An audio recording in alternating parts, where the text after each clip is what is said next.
And this is exactly why you can't just hang an empathy poster on the wall in the break room. That's exactly right. Right? You can't just declare this is a core value that we now have. That's right. Because it is a remarkably difficult skill to craft. And I think most of us spend our entire life trying to get better at this.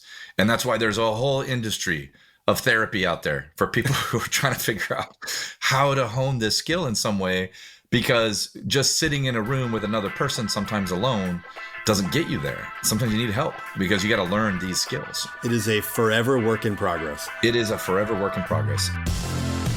It's Slackers, unscripted business insight from two lifelong builders. I'm Jonathan. And I'm Jaime, and we are here to show you how big ideas travel across industries. Consider it your weekly companion on a path to better work and a better way of working. If we strip out all of the buzzwords, how would you explain empathy to somebody new on your team, to a new manager, a new team member? What is empathy? It really is just a way to understand what another person or another organization might be going through that's different than what you're used to, and being able to understand those differences and some of the challenges and the things that they value, so that you can make better decisions, you can better collaborate with somebody, better understand them, and frankly, earn their trust in a way that helps them realize that you're investing the resources needed to understand me. I think that's an incredibly good definition. I think it's absolutely a challenge for anybody who is trying to build a thing, trying to get an idea to spread or sell a product, sell a service, do commerce, be an entrepreneur, whatever the role might be. It's a very real challenge to pull that concept out of the clouds and make it something tangible that you can grab and wrap your head around, because it does sound kind of fuzzy. I mean, it gets lumped oftentimes into that bucket of soft skills, right? Or it's not a hard skill. It's not, the P&L, empathy. But really, what we're saying is that it's a far more practical tool to just try to do a purposeful job of putting yourself in the shoes of your customer or the person on the other end, the person that you seek to serve. Yeah. And I think sometimes, certainly in the business culture, business world, I think you'll see empathy thrown out as an internal tool, right? As it is we have different disciplines in our organization and we need to understand each other better, which is great. Engineers and marketers routinely have difficult time understanding each other's motivations and the challenges of their day and all these other things. And absent of empathy, you build a lot of these stereotypes. These people are difficult to work with. These people are too opinionated. They do this. And the stereotypes start to form. And then your culture kind of shapes around that too, where because I don't really understand what an engineer does all day, I start to just perceive them as obstructionists, or that's where the friction is. I always get pushback, all these things. And an engineer might look at a marketer and say, these people are just super ethereal. They don't even understand all the work we have to put into these things. They don't understand this or that. And so they're unreasonable. They're unreasonable people with unreasonable demands and expectations. And then we build those chasms in our organizations, and then things get difficult.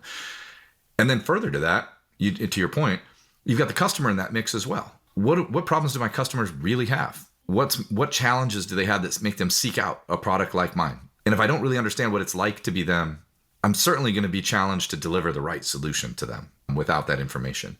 And so a lot of times our best marketers have a good understanding of and empathy for our customers, where they really understand, what does this person do during their day, and what problems are they bumping into, where we can be a trusted solution and we can tell that story.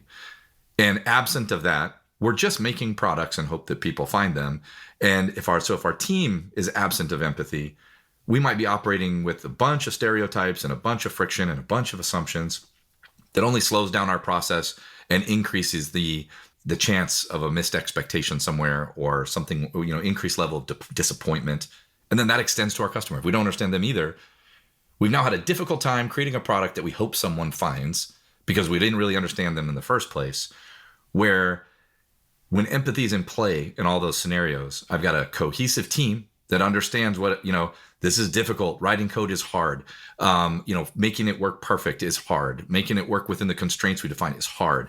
These are skills that, take years and years and years to develop. And even then, there's a lot of unknowns in there. That means that my engineering team that I'm working with is likely to bump into all of this stuff. And I understand that's a really difficult job. And then, from their lens to know, Yeah, the marketers have to understand the customers, and they have to understand the market, and they have to understand the sales channels, and they have to understand all of these things, which I don't understand. And I know that I can't just make a product and hope somebody buys it. I need that other piece, and I understand that that has value. And then all of those pieces fitting together starts to make for smooth development, smooth delivery of a real solution for real customers, because we understand all that stuff. And all of the unnecessary friction and misunderstandings and stereotypes and assumptions start to go away. It's it's reminding me of conversations that I have at home with my kids. I mean, you and I both have kids.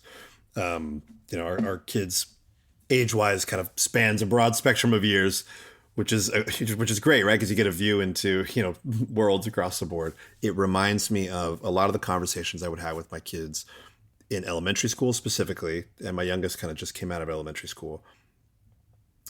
But it still holds true in the context, I think, of everything you just described, which is a version of kind of defining empathy a little bit in a broader sense outside of just a professional or a corporate or a context where you're thinking about doing commerce, is this assumption that empathy means that you like the other person, that that's what it means.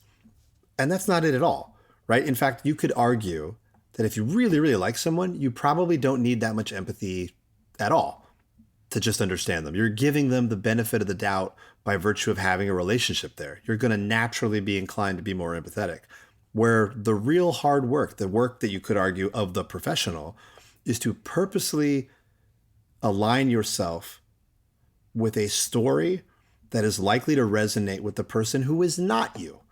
That the whole job is to acknowledge that your customers or your other classmates on the playground, insert scenario, do not know what you know, do not think what you think, do not have the same experiences that you have under your belt, under theirs, and that's okay. And that's a place that we have to get to if we think of ourselves as individuals or teams or organizations that do professional grade work. That part of the gig is to purposely, with intent, extend empathy to the people we seek to serve, to our customers, and look at them and go, I'm going to go out on a limb and assume that not every single person that buys my thing, my product or service, looks like me. I'm probably not selling to a bunch of Jamies across every single, vertical of the stack of stuff that I put into the world. Let's just assume they don't all look like me or think like me. Well, what am I supposed to do with that information then? Am I going to put any effort or do any cycles around trying to better understand who is on the other end, what they wrestle with, what their pain points are, what their desires are, what brings them joy, what removes sadness and discomfort? That entire stack of work, that's a stack of empathetic work. That's a stack of work that I would totally lump in that bucket of purposeful, intentional cycles spent on empathy with the goal of being able to better resonate with our customers or the people that we seek to serve. And that is by design. That is an effective strategy in growing our thing. That's where my head goes. I think one thing you mentioned there that's really interesting is this, we're not marketing to a bunch of people like us. And just to take that up a few notches, I think we're conditioned, from a very young age. And most of us, in the business world today, we don't get a lot of coaching on empathy. And a lot of times what we're doing is we are doing things with people like us, for people like us, and we get used to doing that. And as we move our way through life, we continue to practice that way. One way to think about this is empathy applies to relationships, right? And relationships could be our personal relationships with our friends and family. It could be the relationships we have with our coworkers. It could be the relationships we have with our customers. But it's very relationship driven. Misunderstanding empathy and how to use it and how to craft it is probably what leads to a lot of failure in early relationships for all of us, which is I didn't really understand the other perspective well enough to adjust my behavior and thinking accordingly, right? And again, that it sometimes can lead to compromise. It can lead to a different approach of how you say and do things. You have to adjust. You can't just treat the entire world as if they're carbon copies of you and the things that you understand and you're familiar with, because none of us, thankfully, are going to travel our entire life and careers working with people just like us who think and value the things that are just like us. And I'm really grateful for that because that would be pretty boring. But to be successful at that, you have to be able to understand what motivates the other person, what they value, how they operate. And if they do the same, it rapidly accelerates your ability to have a strong relationship with that person. And by saying that, I'm kind of going back to the part we said, we don't even have to like the other person or the other entity, right? We don't. But if we're going to collaborate, and if we're going to work toward a solution together, and if we're going to build a relationship, it could be a business relationship or a personal relationship or a working relationship, we're building a relationship. In order to do that, both sides have to understand the values, the motivators, the inspiration for each other, so that we can find a common language and a common path and find a way to get to a goal that we can all agree on that makes sense. Because we're not just projecting what's valuable to us, we're trying to understand what's valuable on both sides so that we can actually appreciate the amount of effort and work and need that we're putting into this to achieve a good outcome. And when empathy is absent, the most common thing you have is like misunderstandings are rampant. Nobody understands why the other person did the thing, and frustration's really high. I'm now frustrated that the person did a thing that I don't understand why they did the thing. And it starts to build. And that's where then relationships fracture and break, and then we start again. And in some cases, we don't know why. We don't know why did this happen? Why do we have this friction? Why did we have this blow up? Why did this thing fail that we tried to do? All of the pieces that we try to put together. And instead of really picking at that and being, we never really knew what was important to them in the first place. Like, they really like getting a nice positive compliment every morning, really motivates them and creates positive outcomes. I never even thought about it, never understood it, never paid attention to it. And then eventually that was enough to spoil the whole relationship potentially. And this goes through all of our interactions, all of our relationships, no matter whether they're business or not, is that those are relationships, and you have to cultivate them in the way that you would cultivate any relationship to make sure that it would last. 100%. It's worth acknowledging, in my opinion, that that's really hard work.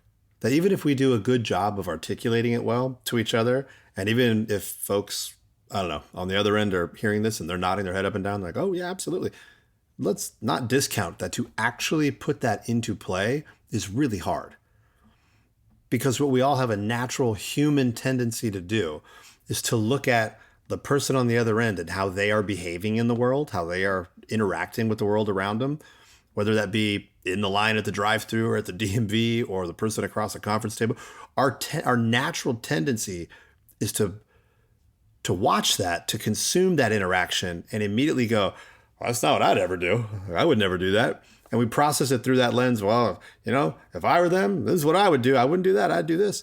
And in fact, what we're saying is, no, the job, the work that is required of the professional in all of those instances is to go to a place where mentally you go, if I knew what they knew and I felt what they felt, what type of a story would actually resonate with me? And that's just deciding that purposely that you care enough to try to understand what's driving that person. And this is exactly why you can't just hang an empathy poster on the wall in the break room. That's exactly right. Right? You can't just declare this is a core value that we now have. That's right. Because it is a remarkably difficult skill to craft. And I think most of us spend our entire life trying to get better at this. And that's why there's a whole industry of therapy out there for people who are trying to figure out how to hone this skill in some way, because just sitting in a room with another person, sometimes alone, doesn't get you there. Sometimes you need help because you got to learn these skills. And it is a forever work in progress. It is a forever work in progress. And being able to acknowledge that and know that it's hard, and it's not just enough to say, yeah, we have empathy, so go. Like, no, that's not it. It's something you just constantly have to work at and exercise that muscle over and over and over again, where it starts to become at least one of the very first things you do when you start to build the relationship is you start thinking like, wait, what are the things that this person or organization values, and how does that align with what I'm trying to do, so that we can work on that common lane of shared values to achieve some really great outcome. And I don't care if that's your marriage or your client relationship or your internal team structure, you show up with a plan to understand what the people on the other side are all about. And just projecting your own values and beliefs on everyone is only going to result in some level of conflict sooner than later. And I think you and I said this in a chat we were having offline before, but it's a line that always comes up in my mind is you do not have to have cancer to be an effective oncologist. You just have to imagine what that person might be going through to bring the best version of yourself to the table when you are seeking to do the work to serve that person. Another thing you brought up, and it certainly lives horizontally across use cases, whether it's marriage or team building or building a business. Some of the artifacts, some of the things that drop out the bottom of investing in empathy as really a core attribute to how you operate, some of what drops out the bottom of that are things like trust. And if I start thinking of what do I get then? If I start to invest and overinvest in empathy as a muscle that I care about, strengthening for myself and my team, are things that help give you, frankly, a competitive advantage. Trust is one of those things that drops out of it. You tend to do business with people you trust. You tend to be able to spread ideas amongst people who trust you. You tend to be able to share more widely and with more impact your creative work, your professional work, whatever that might be, with people who feel that they have a relationship with you, which, by the way, is just another way of saying trust. Trust, I'm just kind of pulling out as a component in this conversation because it's, to me, and I guess maybe challenge my thinking here, to me, it sort of lives in that stack of, well, here's some of what you get if you put coins in the empathy machine. And it's important to remember, for everybody that, trust is earned, right? And so how do you earn trust? Well, you exhibit traits that are trustworthy, and eventually the other party will start to trust you. Whether that's I make a commitment, I deliver on the commitment, or I share information that helps you in some valuable way that I didn't have to do, whatever it was. I go kind of above and beyond, and I meet and I do the things I say I'm going to do. And I start to earn that trust.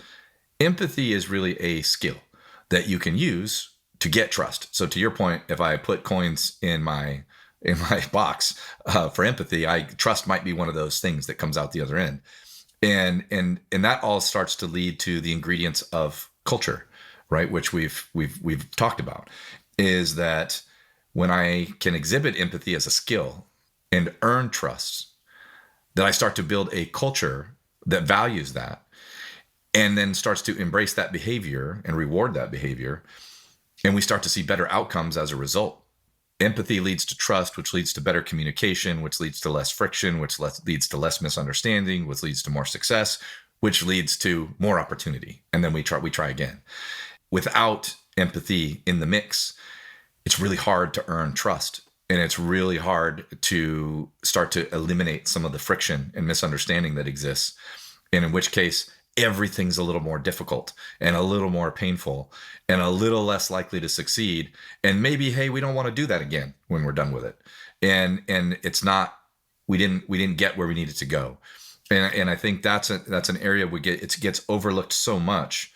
And frankly, even in your own organization, if you can't sit down and say, we do these things for our customers because they have these needs and these values and that they care about. And that's literally why I show up every day and do my job, because I'm helping to solve that problem. If we don't look at things that way, the chances are that we're going to be producing things that our customers don't really want or value because we didn't understand them in the first place. And as crazy as that sounds sometimes when we say that out loud, it's a really common thing because organizations across many different industries are operating today as we build things that we know how to build. And that's how they operate. Not necessarily in that we build things for people because they have these problems and they no longer want to have those problems. And I want to go solve the problem. It's remarkable how challenging that can be when empathy is lost. And I don't have empathy for my customer. I don't understand empathy for my customer. And I may or may not have empathy with my team and my organization. And so everybody's might be focused on the mission, which might have been, we're going to go build these things because this is what we're good at building, everybody. So let's go do that. And you get really focused on, all right, we build tractors. That's what we do. Who are we building tractors for? And why are they buying the tractors from us in the first place? If we don't understand that, there's a super good chance that the very next tractor I build is for nobody. And it's a glaring omission sometimes that we're all sitting down, we're running really hard. And we've talked about this before. It's like you can't blame an organization for not being in this lane yet. But absent of empathy, it's extremely difficult to deliver something good for another group of people. It's almost like you have to encourage leaders, people who are shaping companies, businesses, even if you're a solo, a solopreneur, entrepreneur, it's worth trying to extend that bit of empathy even to our own historical record of why we have companies and organizations that do what they do today anyway. And a big part of that story, that historical record, is how we've behaved for hundreds of years since, really an industrial age, a post-industrial age was upon us, where the job for a long, long time was to train people in an industrialized mindset where the job was to just make stuff. And we made a bunch of stuff and let's go find people who want our stuff. It's worth noting that that has completely gone away. That an industrial age mindset is no longer applicable in an age where not only are we on the highest horsepower of technology and connectivity and the ability for everyone to walk around and effectively have the potential to talk to and interact with every other single person on earth every day if they wanted to, just about, that fundamental shift right there also means that the job of the builder is not to go make stuff and then go convince the rest of the world they need your stuff. It's how good can you be at listening to what the world needs. The people that might uniquely be on the receiving end of the type of value that only you can provide based on what your makeup is and what you bring to the table and your unique stack of attributes. Whatever population on the other end would benefit by what you and only you can uniquely bring to the table, how much are you investing in understanding what that is, who they are, what they need, and then let's go make those products and services versus let's go convince everyone else to just find all the stuff that we made and printed and put on the shelf that we probably have too much of anyway. You and I both have experienced, I would be willing to bet, very specific moments where going into an empathetic headspace on behalf of our clients or our customers has absolutely returned business value to us. I was just wondering if you could maybe take me through a specific moment that you can think of where that very exercise helped provide relief or solve a problem with something specific that you were working on yourself or with a team. Yeah, I have a bunch. I think a really interesting one is one that's somewhat recent, last year or two, with a company called Legendary Steaks. And it's steaks like not the kind you eat. This is a competition steaks. And they focus on Western horse competitions. And there's a bunch of things here that are kind of interesting, which is that it's an industry that's been around for hundreds of years in a lot of ways. Competitive horse activities, roping and cutting and barrel racing and all the things that you see at these events and stuff. And there's some interesting pieces to this, which is one, there was some collaboration going on between two organizations that I wasn't directly connected with either one. Legendary Steaks and another agency were talking to each other, and they were kind of struggling to figure out, how do we build the right thing? And there was a disconnect because the team at Legendary Steaks is very as credible as you can get in the Western performance horse competition industry. Right? They know that inside and out. They do not understand technology. They don't understand the technology levers that you can pull of how to start achieving the vision they have for their audience, who they have a high degree of empathy for. They understand their customers really well. But when the two groups got together to kind of work on it, there was a period of over a year probably where they were trying to work together, and neither side really understood what it was that the other side was really doing. What are you really bringing to the table? Like, what are you really doing here? There was an agreement that we're going to try and build a thing. But as time went by, and as I got kind of pulled into the project, it was very clear to me that neither side understood what the other one did or what the other one valued or how they kind of approach things. There was a massive disconnect. This is over a year they've been working together, had yet to identify that maybe this was a problem, right? Like that, why can't we seem to make the thing? Neither side really understood what the other one, what their motivators, what their values, what mattered to them, why they were even there in the first place. They didn't really get it on their jobs. The other part was there was a natural assumption from the folks on the horse side that technology people don't understand horse stuff, just as an assumption, right? They just don't get it. They don't understand it. So we're going to treat them as if they don't understand it because we don't have any other reason not to. And as I was talking to them, and we had the conversation about how you got where you are, like how are you focused on? It's been our family for all this time. We've been doing all these things. And for me, My family started a rodeo in Oregon, 100 over 100 years ago. And I grew up around horses, and I grew up around all these competitions, and it was always a big thing in my family, which a lot of people who know me don't even know that, right? That's one of those things you're like, what, you grew up around the rodeo? Like that, how's that even possible? But I did. It's new information for me. And well, I'm not a big rodeo guy today. It's still a very important part of my life. And it's something that when I'm back in Oregon and the rodeo's going on, I'm always there. I go. And I go with my family and we do the thing. So you showed me the cowboy hat. Yeah. I've got a cowboy hat right here. Always on the ready if I need it.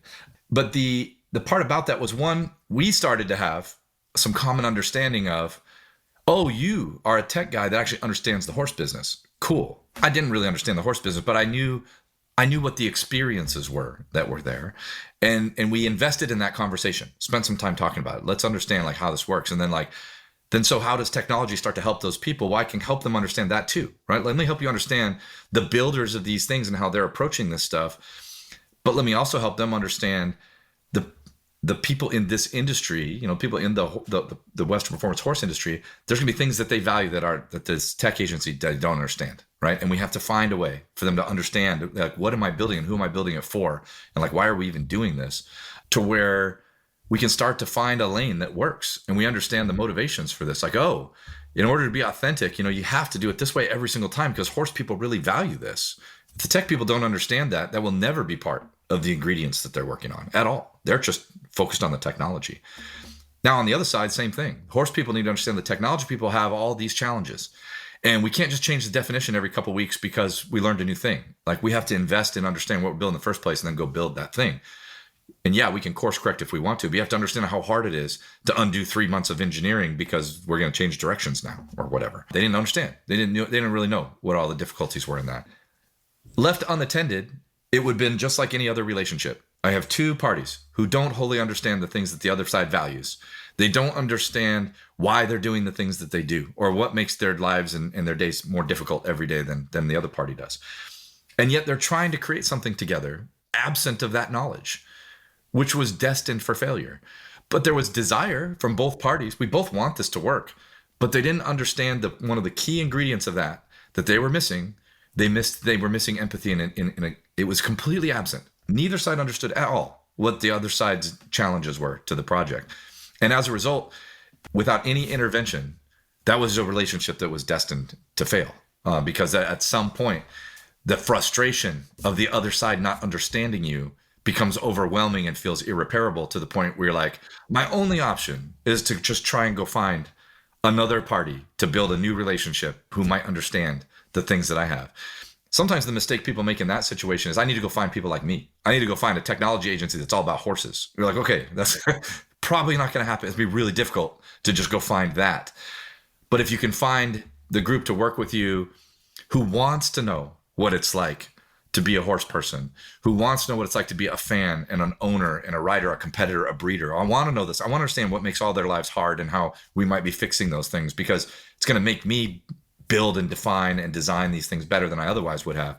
That's really the missing ingredient. But I think the breakdown sometimes happen when you have a relationship split like that is you think at first is, I need to go find someone more like me because that didn't work, right? Like it didn't work being different than me. And it was a big failure. And that wasn't the failure. The failure was the absence of finding out what motivates that other person and what keeps them excited and what keeps them going every day. Because like we've all found, most relationships work best when the two parties are actually a little bit different, but they have a common goal and they bring different things to the table. And if I can apply empathy as a tool to better understand both sides, well, now we're making good decisions every day, right? And ones that we all understand. Like I understand why we did that decision because of this, that we understand what makes each of our jobs hard and we navigated around that instead of each side just constantly pushing against each other, trying to advance the thing that they believe works and never understanding the other party. And all you end up doing is falling apart. There's another piece of tactical information in there, just listening to that story back, that I feel I could pull out and say, okay, here's another offering to help somebody pull this concept of empathy out of the clouds and bring it down to earth a little bit. And that is the very practical and tactical tool of saying, if I invest in trying to get really clear on what the other party might just be keeping score of, that's a great place to start. Because what's present in the story you just told is, like you said, two groups decided to go do a project together. They didn't have to, but they decided to. So any of us who decides to go take on collaborative work, to go do a thing, whether it's a marriage or go build a web portal to do some specific thing, we've all decided to take this project on. A really practical place to start is conversations around expectations, conversations around what are you tracking? Like, what are you keeping score of? Not necessarily how we define success per se, although that's near to it, but really just early on, trying to understand the story that they're coming to the table with in the first place. That kind of bundle of life experience, shared experiences, perhaps, the narrative that everyone kind of has in their own head that you bring to the table if you are collaborating with anyone to do anything. But certainly in professional work where you've decided to come together as a group and collectively work on a project. One of those things in there, and certainly in the agency experience where I think, I've been on both ends of sort of the agency piece and sort of receiving value from the agency piece, where you can feel that somebody is starting the process from a position of, well, let's take some time to just understand, what's on your scoreboard. Like, what are you guys keeping track of? What are the things that we, just need to get a little bit closer to? Yes, we want to understand how to define success and measure success and what's the definition of a win and all that sort of stuff, which is fine. But even a little bit further upstream from that is just what are you keeping track of to begin with? So we can understand where our gaps are. Yeah, because that extends to what do you value? Our values often define how we work together. A value could be a KPI. It's a key performance indicator. We pull this from our dashboard. It's 47%. Okay, that's a value. I value that, right? Because that means we're success or failure is happening as a result of that thing. But what we value could be, it doesn't have to be numbers either, right? Like it could be like, hey, I value my customers being happy. That's super important to me. Like I want my customers to be delighted and I want them to love us, right? That's valuable.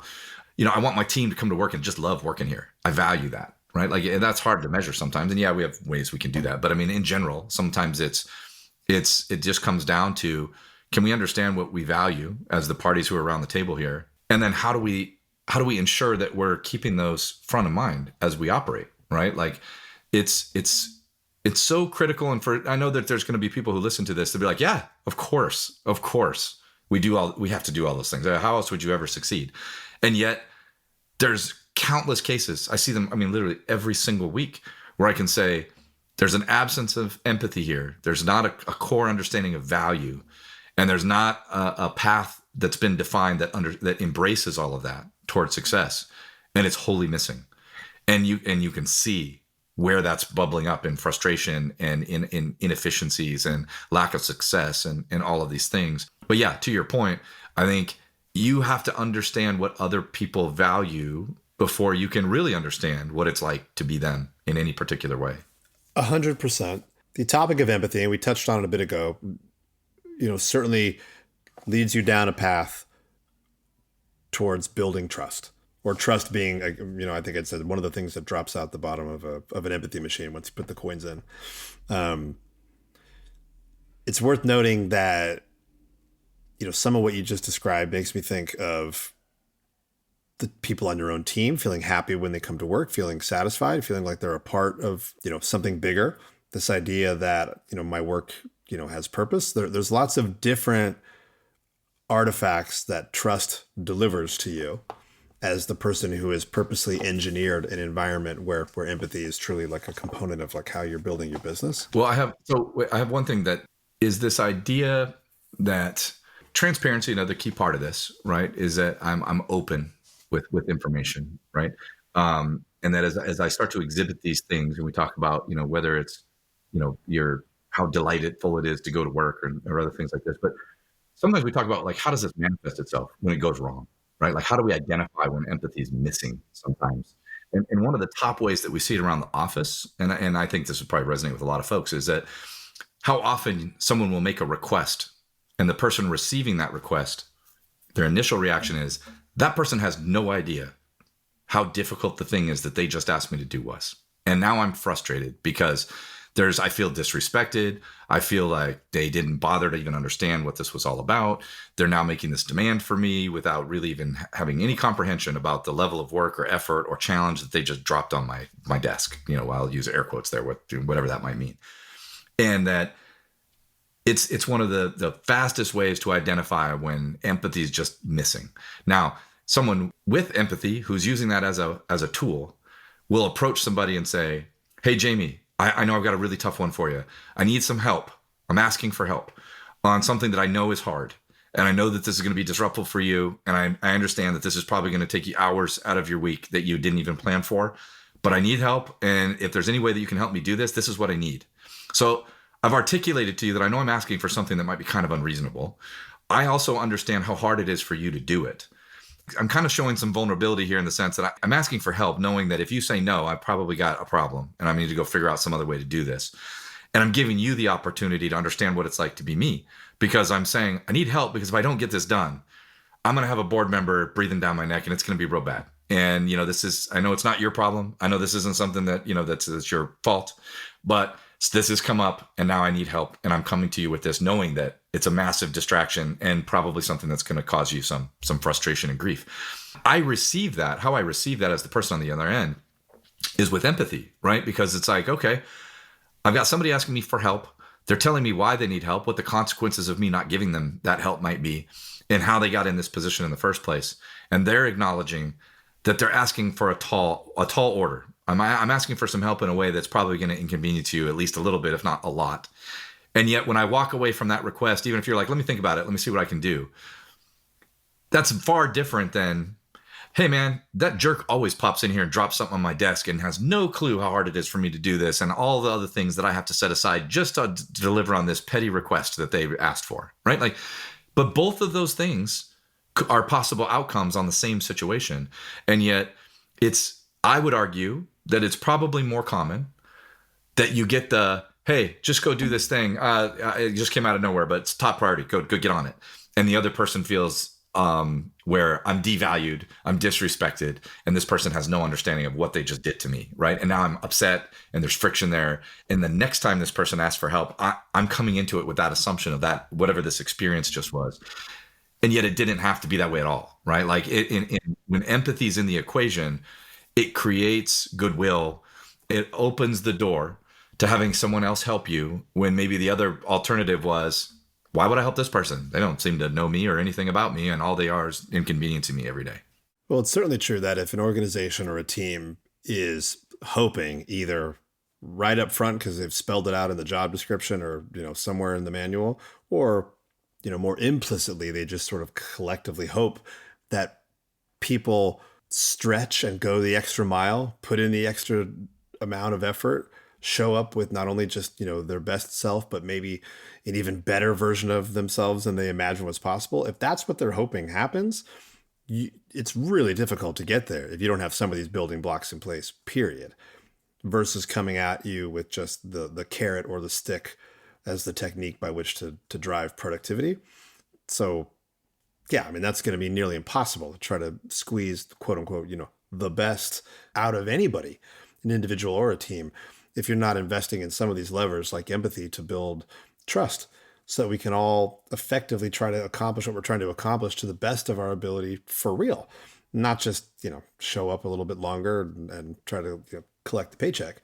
But something else that I think is kind of ironic in this conversation, especially since the topic of empathy, again, just tends to go down rabbit holes that feel fuzzy or sound fuzzy to some people, is that there's certainly an irony in the age of AI and the ability for, the machines to operate at an increasingly more powerful level in delivering task-oriented stuff, that this might actually be the competitive battleground that people need to be thinking about how they're going to differentiate their products or their services around how they deliver the work.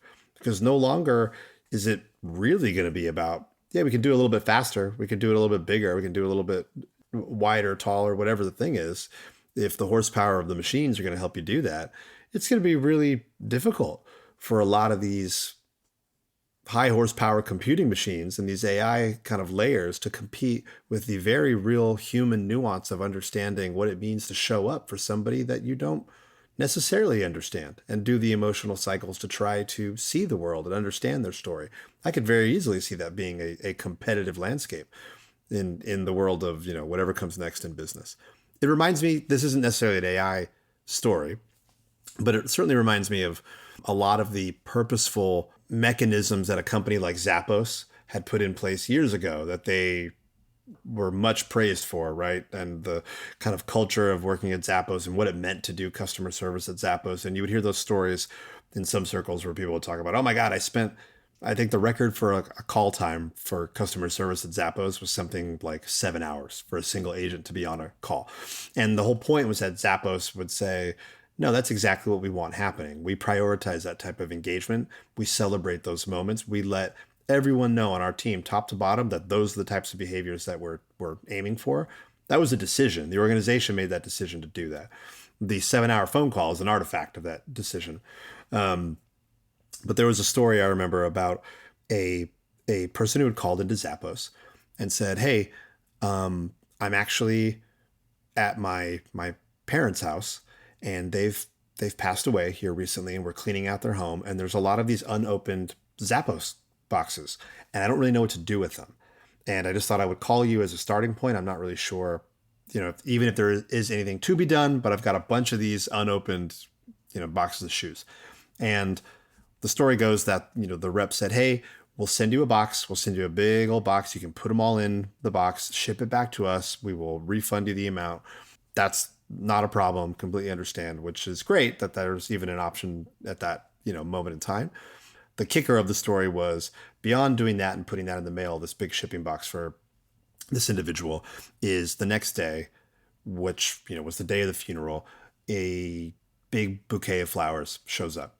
And it just says, condolences from the Zappos team. And this person's, oh my gosh, they're floored, right? So I remember hearing that story, and that was sort of trotted out as this example of exceptional customer service. And I bring it up not because every business can operate at that level, or should they, let's just say, but the orientation of a team to purposely make decisions, to look for opportunities, to demonstrate above and beyond kind of empathy, is a battleground.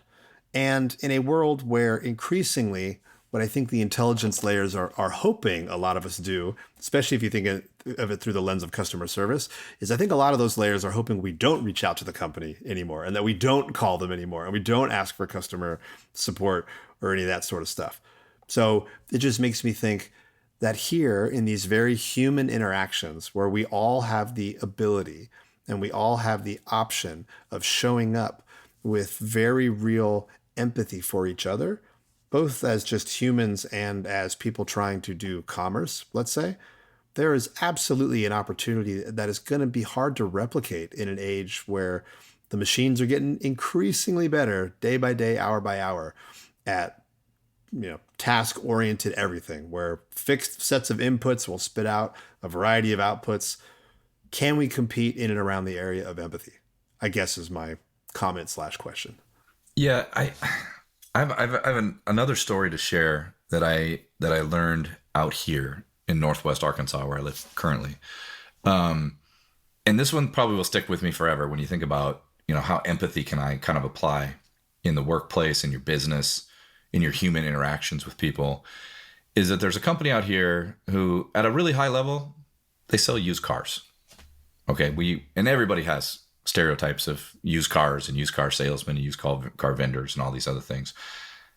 But they made it a point in their culture, in the way that they interact with their employees, the way the employees interact with their customers, is that we provide transportation for people so they can take care of their families and themselves, right? So we don't just sell used cars, which if you go to just about any used car place and walk in there, it sure feel like all they do is sell used cars. And I want to sell this car, I want to move on to the next one, sell this car.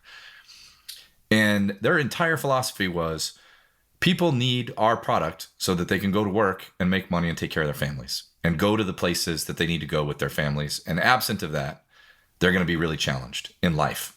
right? Like this is a critical life tool, a product that we provide. And it's not just to say that, but I've heard many stories of this. This is one example. A customer was falling behind on their car payments.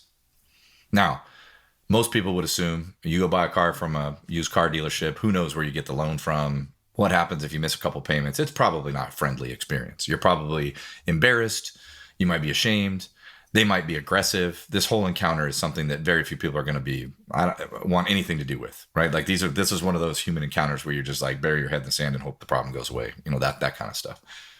And yet the owner of the business made a visit to the people who were late on their car payments, went to their house, and not in a confrontational way, showed up. The wife answered the door and they said, look, I understand you guys are having difficulty. They're having trouble reaching it. I understand you guys are having difficulty making your car payment. And I'm not here to make you feel bad or to shame you in some way or make a threat. But I'm here to say, I understand sometimes that other priorities come up that mean that you can't make your car payment. And we know that if we were to come in here and threaten to take your car away or just some other action, that's only going to make it even harder for you to make the money that you need to take care of your family and the car that you need and anything else. What else in a very honest way, asking them, where's the financial burden coming? Is there anything we can do to help? And the wife was like, we're so sorry that we didn't make our car payment. We had diapers and baby food and everything cost so much more this month than we'd expected. And we had to make a very tough decision that am I buying diapers and food for my child or am I making my car payment? And I had to pick for my family. And the owner was like, wow, we totally understand. Of course, we would have made the same decision. We can easily move a couple of your payments to the end of your loan and give you a little bit of break right now so that you can recover. Like, would that help? And they're like, oh my God, that would be incredible. Like we think we've got some more money coming in a few weeks and just a little break would make it possible for us to make our payments and be whole. Like we don't want to miss our payments. And they're like, that's fine. We can move some of this out. And in the meantime, let's go to the store. Let's get you guys some of the things that you need so that, you don't have to have this burden of wondering why I can't feed or clothe my child in some fundamental way. And they did. Bought diapers, bought formula, moved their car payments to the end. Now, this is extreme, right? There's not a lot of companies that are going to be able to operate like this. But to your point, if that's part of your culture, if that's something that you value, is understand your customer to the point where it's not just that they're a bad person because they didn't pay you the money that they owe you, so you need to take aggressive action to counter that, which a lot of companies would do.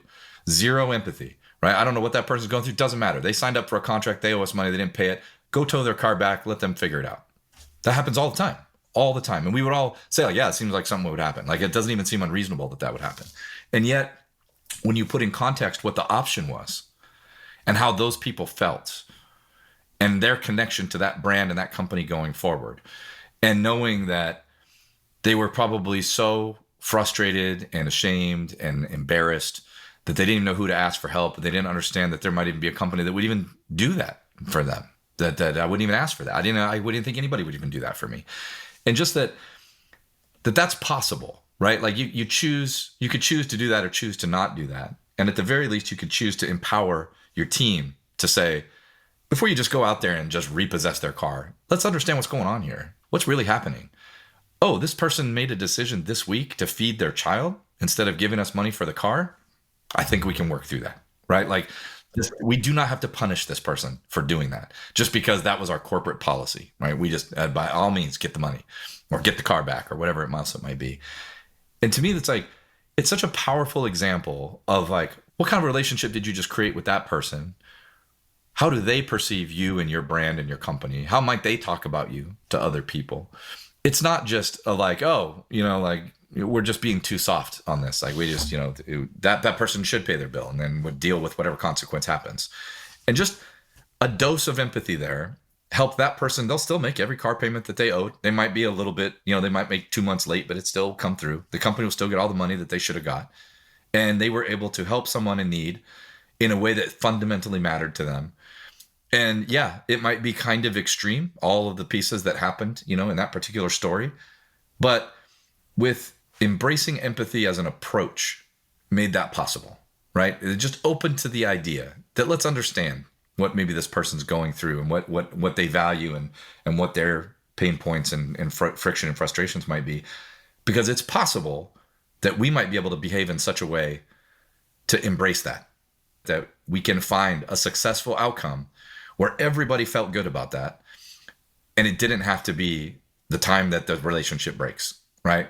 Which is, I don't want you as a customer anymore. You better give me all my money. I'm taking my car back. You go figure out your life problems. And the other person feeling like, wow, I chose to feed my child and I lost my car and I lost my opportunity to go to work and I lost all these things. That company's terrible and they don't understand people. Like, that was the potential outcome. It could have been a catastrophe from a relationship standpoint, and instead ended up probably in a stronger place than it could have ever possibly been otherwise, right? And it's just like, it's embracing those opportunities to be like, if I can employ empathy in this situation, I should at least give it a shot, right? Like, maybe the outcome ends up being the same. Maybe we repossess the car. Maybe we tell them you got to pay the money, but I can at least give everybody a chance. But let's all understand what position we're in here, and understand each side's position. Because as long as we don't both show up being totally unreasonable, with that understanding, we can find an outcome that works. And that's what's wild to me, is that we live in this unprecedented age of access to information and technology and tools that can allow us as builders and operators and people who are working to help our ideas and our products and our services spread. We have more access to tools than ever before to tune into the frequencies of our customers and the people that we seek to serve. And like you said a minute ago, it's on offer. It's on the menu. We could choose to behave this way if we want to. And that option, it's on the menu for the person who is the clerk at Enterprise Rent-A-Car. It's on offer for the person who's crunching the spreadsheets at a Fortune 500 company. It's on offer for anyone who is in a role as a part of a team or building a thing to choose to show up that day. And at a minimum, just ask the questions and say, are we spending any cycles trying to understand how we better understand our customers, the people that we seek to serve, or any cycles trying to identify opportunities in that interaction with our customers where we could plus up our ability to be the kind of company, brand, product, service that does and becomes known for doing things like this? What are those opportunities? And to your point, not everybody, whether it's Zappos, or I love that story about the used car, company, not every company can deliver in the specifics or the details of those scenarios for a whole bunch of reasons. But the option is still on the menu. It's still on offer to try to identify those opportunities. And it still means that it's not a function of some moral, altruistic motivation to go do these things. Although that's a big part of why stories like that feel good. It's why we share stories like that, because it certainly scratches an emotional, very human itch for us. We've all probably heard stories or seen on social media people talking about exceptional customer service, interactions with a variety of brands. By the way, there is a very capitalistic line you can draw between behaving this way and something that directly impacts the P&L, because we have all seen the PR buzz, the brand loyalty, the affinity, the brand research, that comes back saying who's the most top of mind brand in this category for what reason. It's funny to me when I think about brands that typically end up on the bottom of those lists. Like, tell me a company or a type of product or a service where you have a very low sense of trust and you feel like this is not a category of industry that you enjoy interacting with, or anything close to trust. You see banks on those lists a lot. You see, the cable companies or things like that. There are still opportunities for interactions in those environments with people who are connected to those industries to demonstrate that they have the capacity and the ability to see their customers and the people that they seek to serve as humans at some level, and not to take, our conversation to some, heady, armchair therapist type of place. But a lot of what we're talking about here, let's just acknowledge that we are talking about our ability to demonstrate the capacity to serve each other and see each other as humans, which is core to our driving essential desires as living creatures. One of those very much is to just be seen, to just be heard. I mean, how many people just feel like they need to just shout on social media because being heard is important to them? So in many ways, we're saying, What opportunities does our team, does our product, does our company, what opportunities exist for us to let our customers know that at a minimum, we see them, we hear them? Can we do that for our own team members? We talked about being in the meeting. Not every idea makes it onto the roadmap, but we captured it. A lot of these things which get lumped into that bucket of, a soft skill, or maybe roll up to this theme of empathy. I think that's part of the reason we're having this chat today, is because while those have value in that kind of a soft skill bucket, that's like a small part of the story. The full scope of the story says you can absolutely build a moat around your business if you choose to compete on this battleground, because it's hard and it requires a certain type of emotional labor to show up via yourself or your team to deliver on these things. And that's when it gets interesting to me as well, because when we talk about delivering, I feel like the word that should come right after that is on our promises. And what is a brand if not a promise?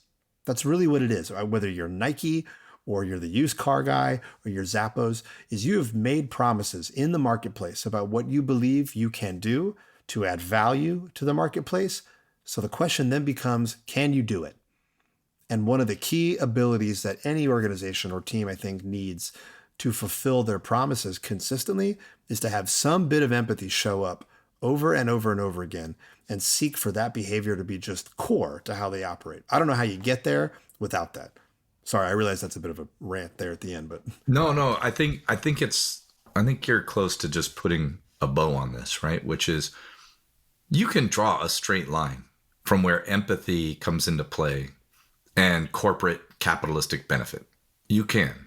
I think oftentimes it gets ignored because it doesn't feel like it. It feels like aggressive and fast and lean and all these other things that we kind of focus on when it comes to business. Is that empathy can start to feel expensive when it's actually the opposite of that. If I have a team that operates with empathy, they're going to be less likely to fall off course, or at least they fall off course together, and they find their way back together. And they operate with efficiency and transparency and trust. If you operate your customer interaction with empathy, it's the same ingredients. You've got a customer that trusts you, that thinks that you understand them, that you're willing to help them. You built a solution to their problem in the first place. That's the reason that you exist and that they hired you for whatever you do, is because that promise of, I'm going to solve your problem. And when you solve problems for people, you also earn credibility and trust when you do it right. So as you employ empathy at every step of the way, it can sound expensive as a leader. It can sound expensive. It sounds hard. Anything that's hard seems expensive. But you can start small. You don't have to be an exceptionally strong organization full of empathy to produce results. The smallest embers of empathy can have a big impact on an organization because that's how you build it. From top to bottom, if the teams are exhibiting empathy, they're performing better. They understand each other better. They're happier. They're more effective. Those are all words you use to describe successful, profitable companies. And when you do that with your customers, and you do that with your team, and you do that with your industry at large, that's where the success and profit and opportunity kicks in. You have to understand that it's an investment, but it's not an expensive investment that's to the point where you're putting all of your opportunity for success at risk. Quite the opposite. You're giving yourself many more chances to succeed because you're putting opportunity in front of all of these paths to just be better at what you do and to be more effective and to be more useful and more valuable. And these are the things that we do when we show up for work. We do all these things. That's when we build businesses. This is what we're trying to do. And I think that we got so lost in just operational efficiency that we lost track of the fact that when empathy is a core ingredient all the way through, we're stronger, we're more effective, we're more productive, we're better. And yet we got really caught in the trap of fast, cheap, quick, move on to the next one. And that is not how we strengthen and build relationships. And without a strong and healthy relationship, you will not have a success in just about anything. I completely agree. To what degree can you step into somebody else's world so that you can make progress for the both of you? That's the whole point, intentionally, right? So I think the next time you engage with anyone, whether it's your spouse, whether it's somebody you coach, whether it's the company, the team, the product, the service, and you know that there's someone on the other end who you could construed as a customer or somebody you're trying to have an interaction with, right? There's value in going, what is their story? What is my goal? And how can I align those two things? That sounds like the gig. And they will reciprocate. The initiator of that invites it in return. Someone's like, oh, they're trying to understand me and they're telling me what their goal is. Maybe I should understand them and tell them what my goal is. And then, oh, hey, wait, we have all the ingredients we need for a plan that we can put in place together. I love it. I think that's the show. Jonathan, as always, it's good to talk. I'm Jaime. I'm Jonathan. This has been Slackers. Thank you for listening. If any of this sparked any interest, please check out the show notes. You can find links to Jonathan's work, to my work. We love hearing from you. If you have any questions, drop us a note, say hi. We love it when people say hi. We'll talk to you soon. Take it easy.